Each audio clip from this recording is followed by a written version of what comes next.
Tonight on Live at 5, another earthquake rocks the coast of Japan. The Green Party announces their platform in downtown Toronto, and we'll update you on where the political campaign trail is today.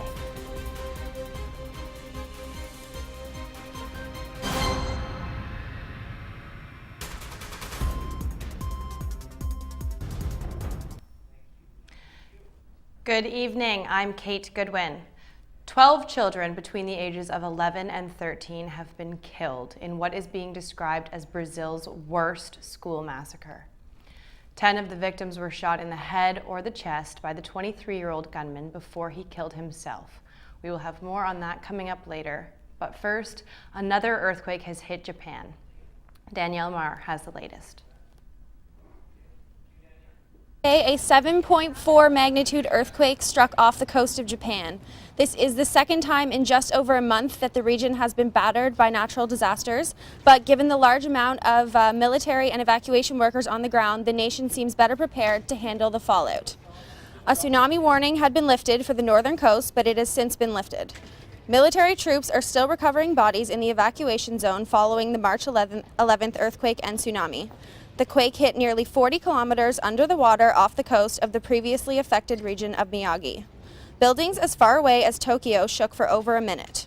Japan's Nuclear Safety Agency ordered recovery workers at the Fukushima Daiichi nuclear plant to retreat from the area. Officials say the aftershocks have yet to cause new problems.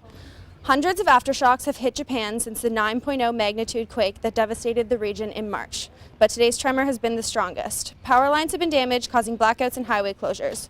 Fortunately, no injuries have been reported, but Japan's meteorological agency warns that this incident will not be the last quake that the nation feels. Kate? Thanks, Danielle. As the campaign trail continues, party leaders are busy traveling all over the country to win over voters. Green Party leader Elizabeth May was downtown Toronto today. Our Patty Newman has the story. Today at the Centre for Social Innovation, leader Elizabeth May unveiled the Green Party of Canada's election platform.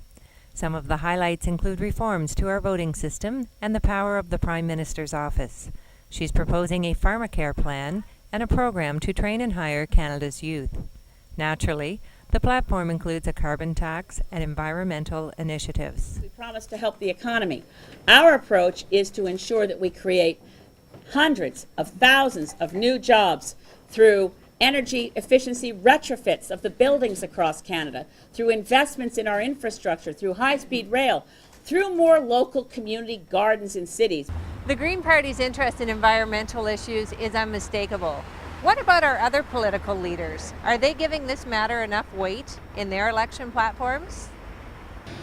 No, I mean, not at all. It hasn't been covered whatsoever. The NDP's been rolling out various platforms, and you'd think that they would have the being sort of the most left-leaning credible party, that they'd have some sort of coherent platform, but it at least hasn't been vocalized. That's not what their focus is, but I think they all have to be conscious of it, because everyone, no matter who is voting, is conscious of it, of the environment. Conservatives with the tar sand and stuff like that.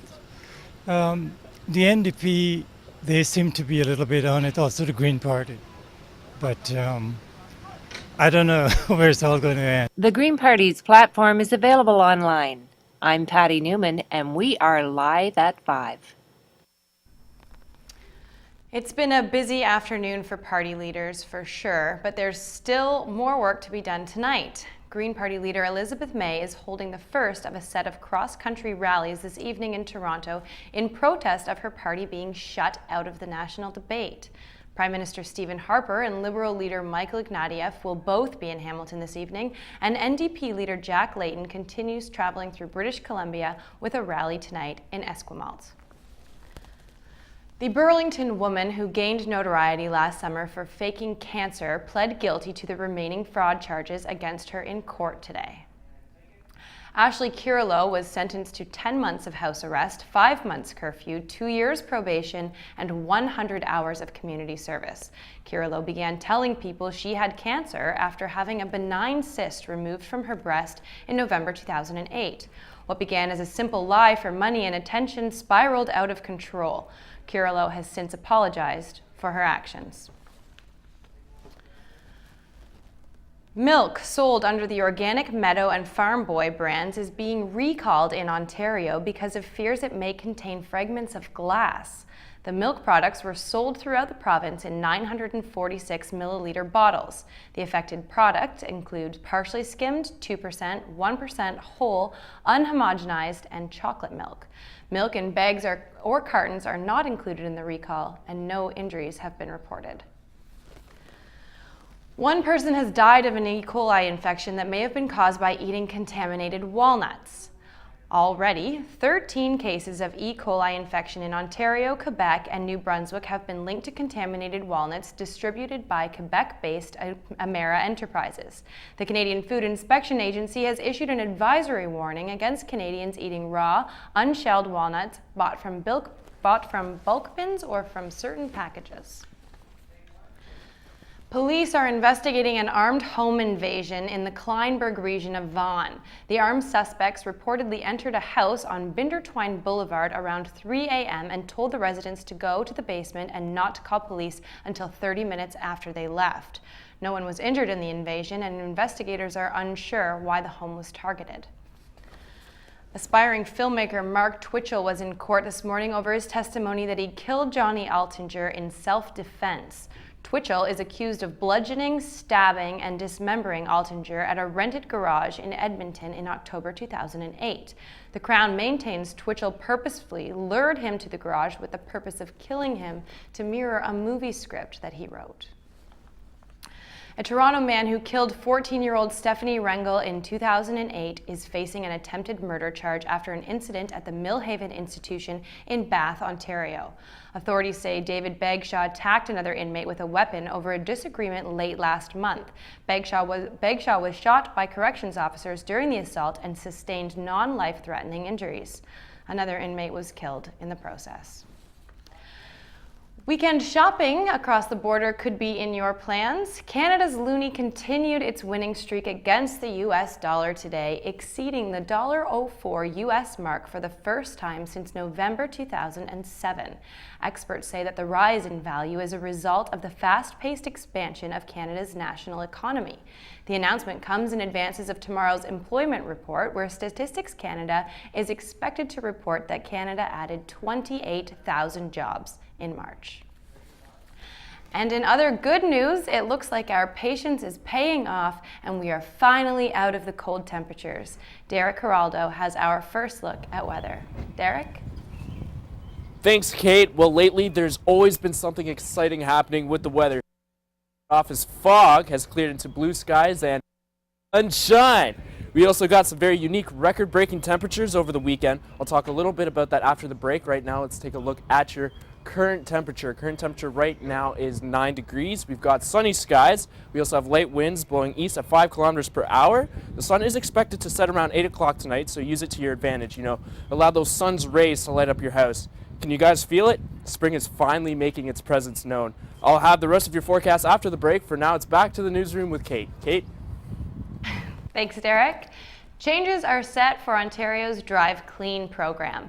Government sources confirm that the emissions test required every 2 years, once a vehicle is 5 years old, will be delayed until they reach 7 years of age. Improvements in technology have been cited as the reason for the change, as drivers will save money in the process. A formal announcement is expected within the next few weeks. Coming up after the break, we will take a look at the Brazilian high school shooting, ongoing conflict in Libya, and we will let you know what to expect with the weekend weather. Stay with us.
Welcome back.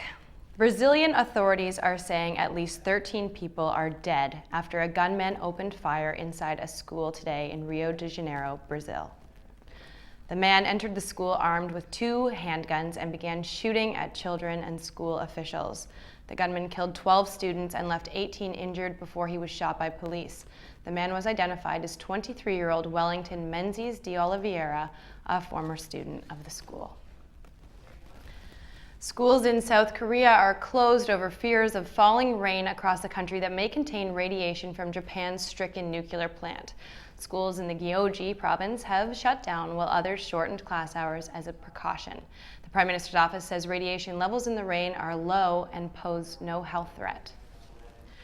Libyan leader Muammar Gaddafi has written a letter to President Obama calling on him to end an unjust war on Libya. U.S. Secretary of State Hillary Clinton has refused Gaddafi's appeal. Mr. Gaddafi knows what he must do. In her speech, Clinton urges Gaddafi to step down from power and demanded he withdraw his forces. But earlier today, rebels in eastern Libya were attacked by NATO airstrikes. 3 rebels were killed. Republicans and Democrats are clashing over a budget that needs to be approved before tomorrow's midnight deadline. Despite fiery debate, Tea Party activists on the steps of the Capitol have turned up the heat on Republican politicians, urging them to fight excessive spending. It's time for taxpayers to take back the government and let's shut it down for a few days. It's not going to come to a catastrophic end. President Obama rejected the most recent of Republican propositions, which would have included a $12 billion cut in 1 week. If an agreement cannot be reached, non-essential government services will be shut down and thousands of government workers will be kept home. Today marks the World Health Organization's 61st Annual World Health Day. The day is seen as a worldwide opportunity to focus on key public issues that affect the international community. Each year, a theme is selected that highlights an area of concern for the organization. This year is dedicated to the fight against antimicrobial resistance and hopes to promote awareness about the disease that is becoming a worldwide issue. All day we saw temperatures climbing and climbing. Could it be true? Could spring be here to stay? Derek Geraldo has the details. Derek? Thanks, Kate. We have a beautiful day here today, which is why I'm giving the viewers their forecast outside. Looking around, people are smiling. I'm not sure if it's due to the weather or it's because there's 2 weeks left of school, but it's good news either way. So cheerfully, I give you your short-term forecast. Tonight, we can expect to go down to +1. Friday morning, we go up by 1 degree with some cloud coverage, but not too much. That will continue throughout the afternoon, but we will be reaching a high of +9. Nice spring weather for you guys before the weekend starts. I wish I could say the same about the weekend itself, not that it's going to be a bad one, it's just going to get you all kind of confused. So moving on to the long-term forecast, let's take a look here. We're getting into the double digits here, people. Saturday, warm up high of 50 degrees, a low of 3. Your sun's mixed in with some clouds, so get outdoors. Sunday, you got some rain, but we are at a high of 20 degrees. Monday, you're back at school. Showers are continuing, high of 17. And then finally on Tuesday, you got some isolated showers. The rain will stop, but you're at a temperature high of 11, temperature low of 7. So 11.7, that's not bad at all. I think it's safe to say we can hang up those winter jackets until next season. That's it for weather. Back to the newsroom with Kate. Thank you, Derek. Well, my worst nightmare has come true for a Virginia man. Barrett Edwards awoke from sleep to use the bathroom and found himself sharing the room with a coiled 3-foot boa constrictor. Edwards jumped and carefully considered his next move before running and calling the police. The throwaway snake hid in a chair, which was a gift from a friend. Experts say this is typical behavior of escape artist snakes. Ooh. That's it for tonight's show. Thank you for joining us. I'm Kate Goodwin.